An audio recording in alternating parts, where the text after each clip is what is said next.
The kitchen table lifted 3 feet off the floor while Michael ate his cereal, milk splashing across the linoleum as the wooden legs spun in lazy circles above his head. Every piece of furniture in the apartment began floating. Chairs, couch, bookshelf, all rotating slowly like carousel horses while the floorboards groaned under invisible weight. Michael's coffee mug drifted past his face, still steaming, as drawers opened and slammed shut with rhythmic violence that made the walls shudder. The bankruptcy papers scattered across the floating table reminded him why he'd moved into this cheap place after losing the house, after Emma left with the kids, after the medical bills from his father's cancer treatment consumed everything.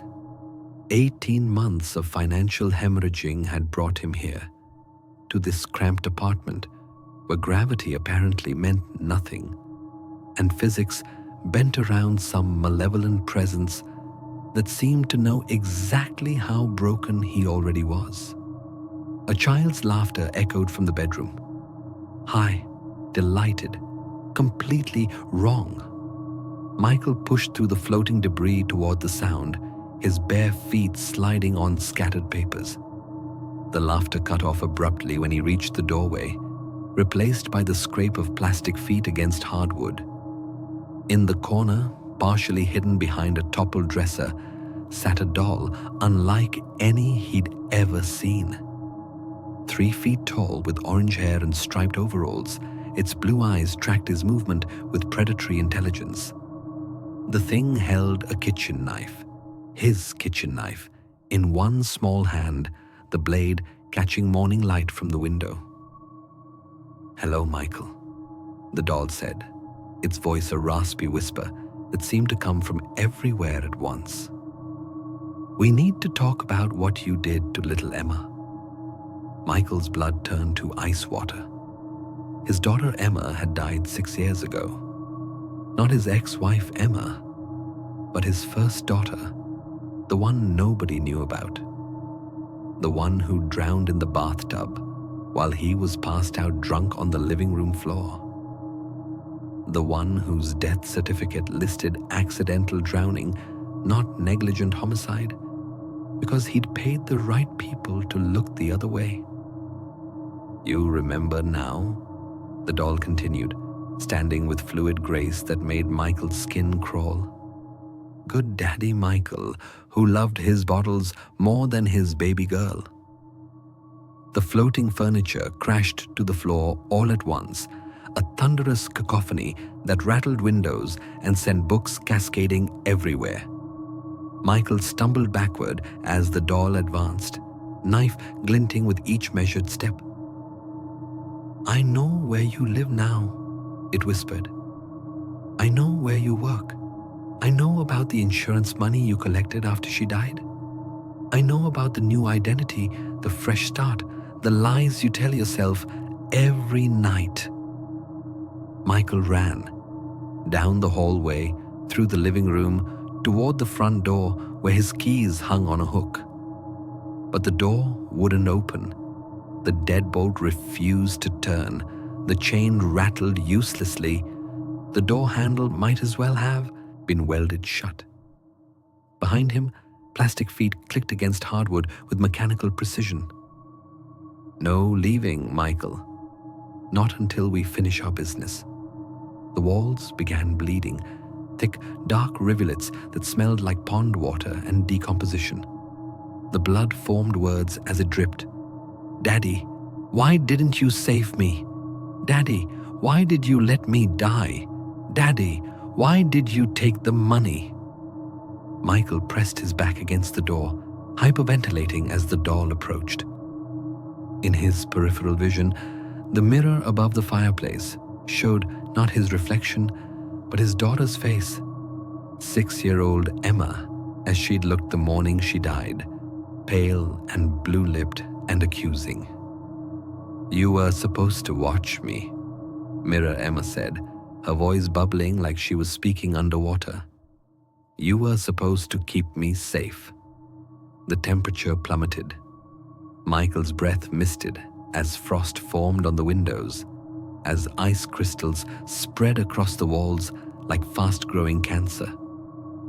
The doll stood directly in front of him now, close enough that he could see the intricate stitching on its overalls, the way its plastic skin seemed almost alive in the weird lighting. "Your turn to drown," it said, raising the knife. Michael dove sideways as the blade swept down, gouging a deep scratch in the door where his head had been. He scrambled across the floor, slipping on blood and ice, making for the kitchen where maybe he could find another way out. But the apartment had changed. Hallways stretched longer than they should. Rooms appeared where none had existed before. And everywhere the sound of water, dripping, rushing, filling spaces that should have been dry. The kitchen sink overflowed with murky water that reeked of stagnant ponds and rotting vegetation. Water seeped under bathroom doors, pooled in corners, rose steadily around his ankles. "You can't run forever," the doll called from somewhere behind him. "There's nowhere to go, Michael." Just like there was nowhere for Emma to go when the water covered her face. Michael reached the bathroom and slammed the door, turning the lock with shaking hands. But even locked doors meant nothing here. The walls bled, the mirror showed his daughter's corpse, and water kept rising, now up to his knees, cold and rank with decay. The doll's laughter echoed through the walls. Remember how long she struggled? How she called for Daddy while you snored on the couch? How quiet it got after 10 minutes? The door splintered. One hinge snapped, then another. The doll stepped through, walking on water like some demented messiah, knife held high. Time to join her, Michael. Michael grabbed the only weapon he could find, a heavy ceramic tank lid from the toilet. As the doll lunged forward, he brought it down with everything he had. The impact sent shockwaves through his arms, but the doll barely staggered. "You'll have to do better than that," it hissed, slashing upward with the knife. The blade caught his forearm, opening a long gash that spurted blood into the rising water. Michael stumbled backward, trapped against the bathtub where his daughter had died, where he'd found her floating face down because he'd been too drunk to hear her cries for help. That's when he saw it, reflected in the bloody water swirling around his legs. Not his face, not Emma's ghost, but something else entirely. The truth he'd buried under alcohol and guilt and 6 years of lies. Emma's death hadn't been an accident. He'd held her under. She'd been crying, wouldn't stop crying, and he'd been drunk and angry and tired of being a single father. He'd put her in the bath to calm her down, but she kept screaming, kept wailing, and he just wanted 5 minutes of quiet. Just 5 minutes. But 5 minutes became forever when he pushed her small head under the surface and held it there until the screaming stopped. "There it is," the doll said softly. "The real memory, the truth you've been running from." Michael looked up from the water, tears streaming down his face. "I killed her." "Yes, you did. I'm a monster." "Yes, you are." The doll lowered the knife slightly. "But she forgives you, Michael. She's been trying to tell you that for 6 years, but you wouldn't listen. You kept drinking, kept running, kept lying to yourself about what really happened." In the bloody water, Emma's reflection smiled. Not the corpse face from the mirror, but his living daughter, the way she'd looked before that terrible night.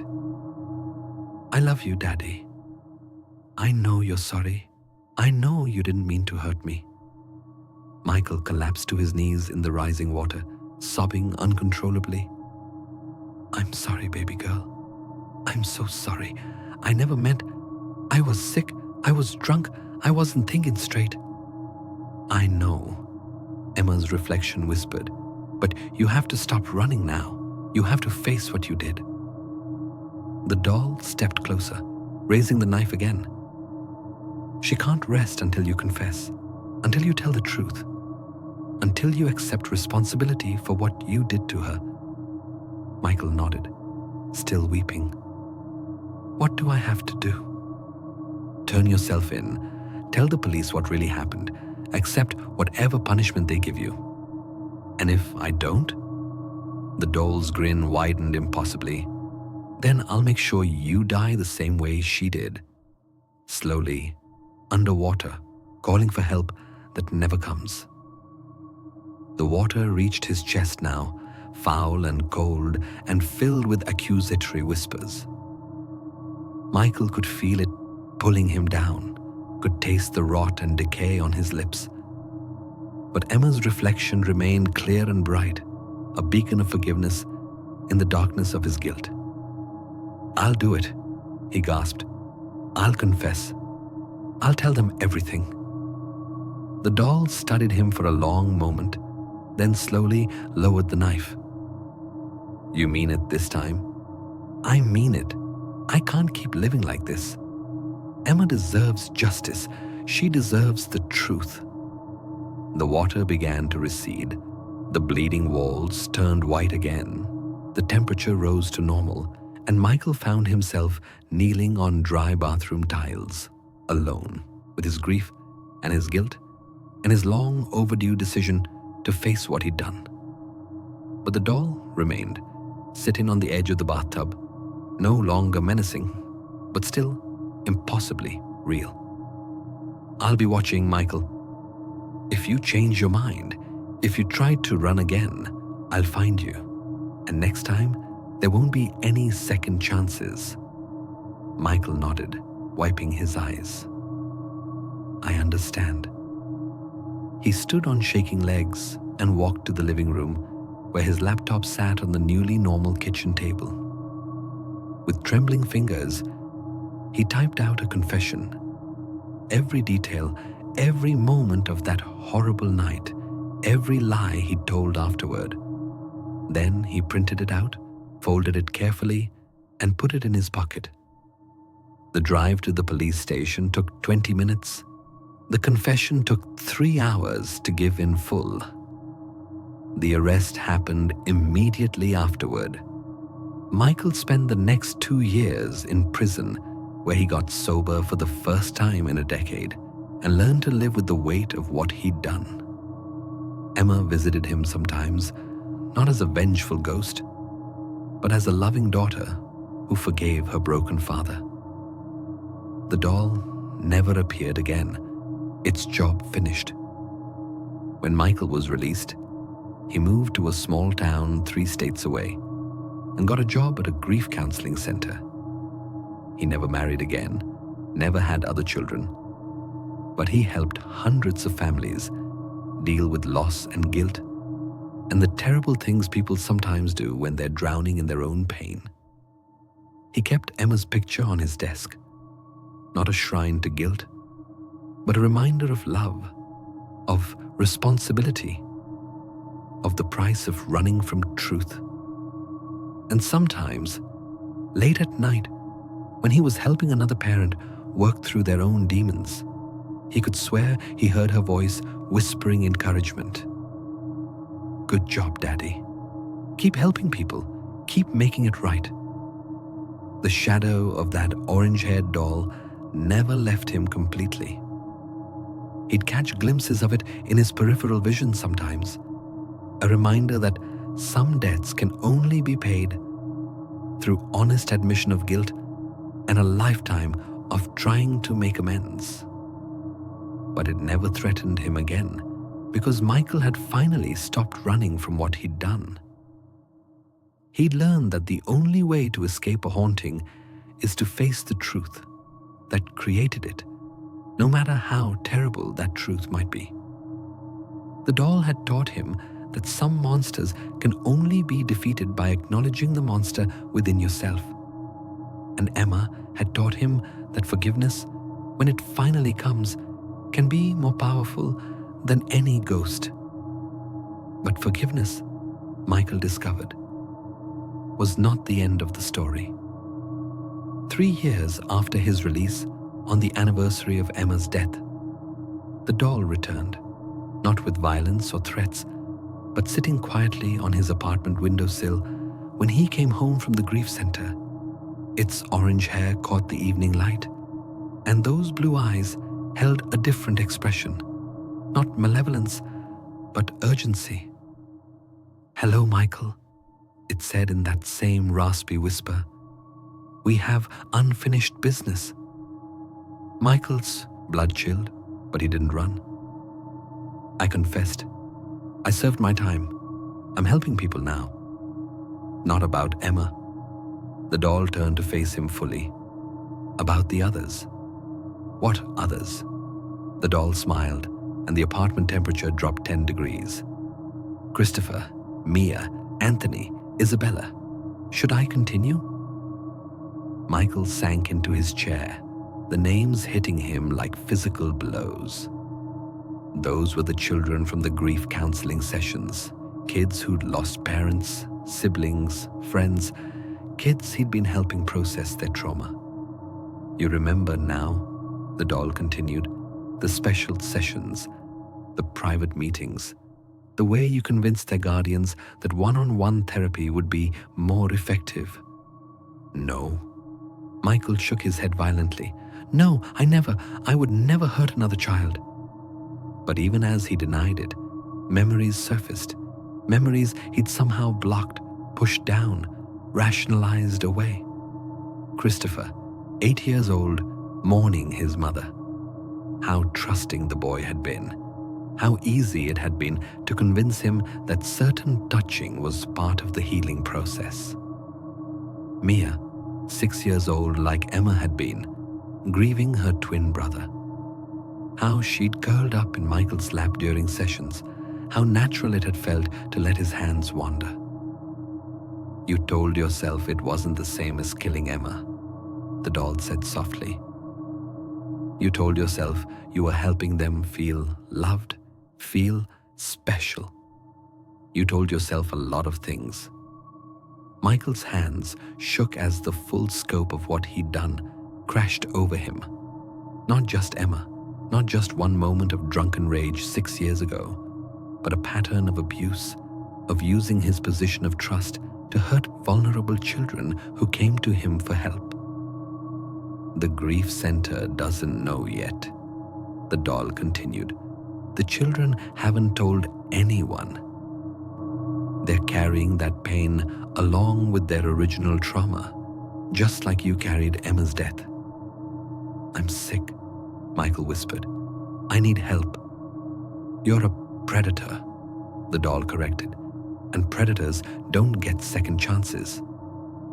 This time, when the doll raised a knife, a different knife, longer and sharper, Michael didn't try to run. He thought of Christopher's confused face after their last session, of Mia asking why the special touching had to be their secret, of Isabella, who'd stopped speaking entirely after her 3rd private appointment. "You're right," he said quietly. "I don't deserve mercy." The doll paused, knife halfway raised. "Finally, the truth. I'll turn myself in again. I'll tell them about the children. Will you? Or will you run again, find another job working with vulnerable people, start the cycle over somewhere new?" Michael looked at the photographs on his desk. Not just Emma now, but pictures the grief center children had drawn for him. Innocent artwork that he'd perverted with his actions. "I'll turn myself in. Tonight. And if you don't?" The doll's grin returned, wider than before. "Then I'll visit Christopher, and Mia, and Isabella. I'll whisper in their ears about what their trusted counselor really did to them. I'll make sure they understand exactly how you violated their grief."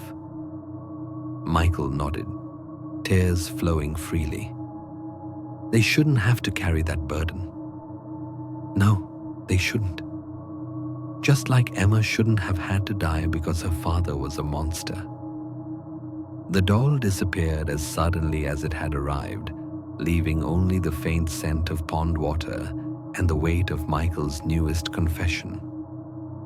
He sat at his computer and typed out another statement, this one detailing every inappropriate touch, every boundary crossed, every child he'd betrayed. This confession was harder to write than the first. Admitting to killing Emma in a moment of drunken rage was one thing. Admitting to systematic abuse of grieving children was another entirely. But as he typed each sordid detail, Michael felt something like relief. The truth, no matter how horrible, was always better than the lie. When he finished writing, he called the police. Then he called the grief center's director. Then he sat in his empty apartment and waited for them to come take him away, knowing this time there would be no forgiveness, no redemption, no second chance at making things right. Some monsters, he realized, could never be tamed. They could only be caged.